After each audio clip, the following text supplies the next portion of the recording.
ज्योतिरादित्य सिंधिया का जो गढ़ है ग्वालियर चंबल का क्षेत्र, वो इसलिए महत्वपूर्ण हो गया है कांग्रेस के लिए क्योंकि पिछली बार कांग्रेस को जो सफलता मिली थी उसकी बहुत बड़ी वजह दो क्षेत्रों का अच्छा प्रदर्शन थी। एक महाकौशल, दूसरा ग्वालियर चंबल का यही क्षेत्र।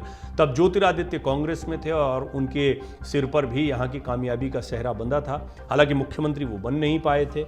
इसके बाद अब जब बारी आई है अगले चुनाव की और कांग्रेस बहुत आशान्वित दिख रही है, खासतौर पर कर्नाटक के चुनाव के बाद। खासतौर पर पिछले चुनाव के नतीजे कुछ हद तक उनके पक्ष में आए थे। आपसी फूट के बाद में जनता के बीच में शायद इसका गलत इंप्रेशन गया हो, इस तरह की उम्मीद भी कांग्रेस को। देखना होगा ये तो चुनावी रणनीति में कितना कांग्रेस इन मुद्दों को रख पाती है। कर्नाटक में जिन रणनीतियों के साथ में कांग्रेस लड़ी या उससे पहले हिमाचल में भी कुछ प्रयोग किए वादों के, उन वादों को भी अब जनता के बीच रखना चाहती है। कांग्रेस को ऐसा लग रहा है कि उनका संगठन, उनकी जो योजना है, रणनीतियां हैं, वो अब बेहतर तरीके से बन रही हैं। तो मध्य प्रदेश को लेकर बड़े आशान्वित कांग्रेस दिखाई पड़ रही है। एंटी इनकम्बेंसी का फायदा उठाना चाहेंगे। बीजेपी के भीतर अगर कोई आपसी खींचतान है, जैसा कि साफ दिखाई पड़ती है चेहरों को लेकर, तो उसका फायदा उठाना चाहेंगे। खैर, इस सब के बीच में ज्योतिरादित्य सिंधिया के गढ़ पर इतना फोकस क्यों? और ये फोकस इससे भी समझ में आता है कि प्रियंका की जो बड़ी रैली हो रही है, देखिए उनके चेहरे की डिमांड तो पहले से हो रही थी, लेकिन उनकी जो बड़ी रैली हो रही है वो ग्वालियर से की जा रही है। ये ग्वालियर में रैली करने का मकसद सिंधिया के गढ़ को भेदने का मकसद समझिए, क्योंकि यहां पर कांग्रेस अपने पिछले प्रदर्शन को दोहराना चाहती है। मध्य प्रदेश में इस साल के अंत में विधानसभा चुनाव होने वाले हैं। इससे पहले प्रदेश की राजनीति गर्मा चुकी है। पिछली बार कांग्रेस के लिए वोट मांगने वाले नेता ज्योतिरादित्य सिंधिया पर सबकी नजर टिकी हुई है।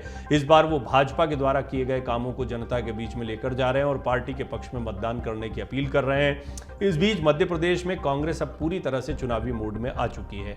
पार्टी को चुनाव जिताने की जिम्मेदारी प्रियंका गांधी के कंधों पर दी गई है और वो महाकौशल के बाद ज्योतिरादित्य सिंधिया के गढ़ ग्वालियर पहुंच रही हैं। कांग्रेस महासचिव प्रियंका 22 जुलाई को ग्वालियर में बड़ी सभा को संबोधित करेंगी, जिसको लेकर तैयारियां जोरों पर चल रही हैं। प्रियंका गांधी के दौरे को लेकर केंद्रीय मंत्री ज्योतिरादित्य सिंधिया ने पिछले दिनों कहा था कि अतिथियों का स्वागत करना ग्वालियर की परंपरा है। प्रियंका और ज्योतिरादित्य के रिश्ते को भी समझना चाहिए। ऐसा माना जाता है कि राहुल की तरह ज्योतिरादित्य को भी प्रियंका अपने छोटे भाई की तरह ही मानती हैं और कई मौकों पर उनसे वो सलाह मशविरा करते रहे। उनके और प्रियंका के संबंध बहुत अच्छे रहे, ठीक वैसे ही जैसे सचिन पायलट के विषय में कहा जाता है। अब लेकिन राजनीतिक विचारधारा के लिहाज से देखा जाए तो प्रियंका के लिए अभी सबसे बड़ा टारगेट वो होंगे। तो देखना दिलचस्प होगा कि प्रियंका यहाँ पर ज्योतिरादित्य सिंधिया के बारे में क्या कुछ कहती हैं। कांग्रेस की स्ट्रैटेजी तो समझ में आ रही है। दिग्विजय सिंह और ज्योतिरादित्य सिंधिया के बीच की कैसी सियासी खींचतान है वो भी मैंने आपको डिटेल में बताया, लेकिन अब प्रियंका की बारी है। राहुल गांधी भी कड़ा रुख अख्तियार कर चुके हैं सिंधिया पर। तो प्रियंका किन सीटों पर फोकस करेंगी और क्या कुछ कहेंगी, ये बहुत महत्वपूर्ण रहेगा।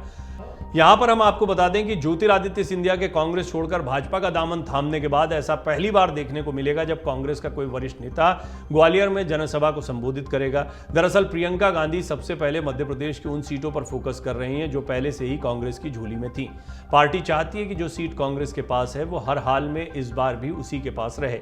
वहीं जो सीटें भाजपा के खाते में हैं वो भी कांग्रेस छीनने का प्लान कर रही है। ग्वालियर चंबल में किन सीटों पर नजर है उस पर भी एक डाल लेते हैं। वहां की सीटों पर भी नजर हम आपको बताते हैं कि क्या स्थितियां हैं, क्या समीकरण है। ग्वालियर और चंबल पर नजर डालें तो इस क्षेत्र में 8 जिले हैं।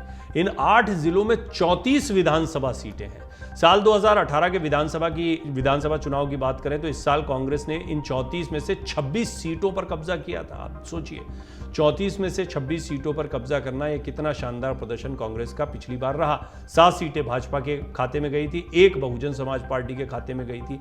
अकेले चंबल संभाग के 3 जिलों की 13 विधानसभा सीटों में से 10 पर कांग्रेस ने कब्जा किया था। आपको याद हो तो मध्य प्रदेश में 2018 के विधानसभा चुनाव में 230 में से 114 सीटों के साथ कांग्रेस सबसे बड़े दल के रूप में उभरकर सामने आई थी। वहीं भाजपा ने भी 109 सीटों पर जीत हासिल की थी। बड़ा क्लोज मुकाबला हो गया था और वोटिंग परसेंटेज तो और बहुत दिलचस्प था, बिल्कुल बराबर था। कांग्रेस ने कमलनाथ के नेतृत्व में सरकार बनाई, लेकिन मार्च 2020 में ज्योतिरादित्य सिंधिया के वफादार कई विधायकों के भाजपा में चले जाने के बाद कांग्रेस सरकार गिर गई और शिवराज सिंह चौहान के नेतृत्व में भाजपा की सरकार फिर से बनी।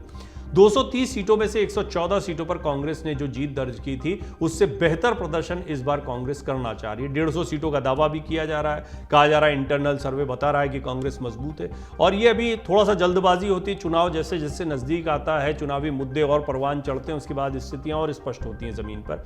आपको यह भी याद होगा कि मध्य प्रदेश में 2018 के विधानसभा चुनाव में 230 सीटों में से 114 सीटों पर कांग्रेस सबसे बड़े दल के तौर पर उभरी थी। तो इस पुराने प्रदर्शन को दोबारा जो है कांग्रेस दोहराना चाहती है। अब महत्वपूर्ण बात यह है कि प्रियंका को चुनावी रण में क्यों उतारा गया। हिमाचल और कर्नाटक की जीत के बाद में यह माना जा रहा है कि प्रियंका का चेहरा एक बहुत मजबूत चेहरा है। कांग्रेस को उनके चेहरे से बहुत उम्मीदें हैं। निश्चित तौर पर राहुल गांधी को भी काफ़ी प्रमोट किया गया है। राहुल गांधी की अपनी भारत जोड़ो यात्रा हो, उनकी रैलियां हो, उनके उठाए मुद्दों का अपना असर है, लेकिन प्रियंका को एक प्रभावी वक्ता माना जाता है राहुल के कंपैरिजन में भी। दूसरा, आप ये देखिए कि कर्नाटक में सबसे ज़्यादा रैलियां, राहुल से ज़्यादा रैलियां और रोड शोज जो हैं वो प्रियंका ने किए थे। जिस दिन वोटिंग चल रही थी तेलंगाना में, एक कार्यक्रम को वो संबोधित कर रही थी, एक रैली वहां पर भी कर रही थी, तो तेलंगाना जो अगला चुनावी राज्य है वहां पर उतार दिया गया। मध्य प्रदेश में प्रियंका को लेकर डिमांड पहले से बन रही थी। अब इस सब के बीच में प्रियंका का ग्वालियर जाना ये बहुत दिलचस्प है।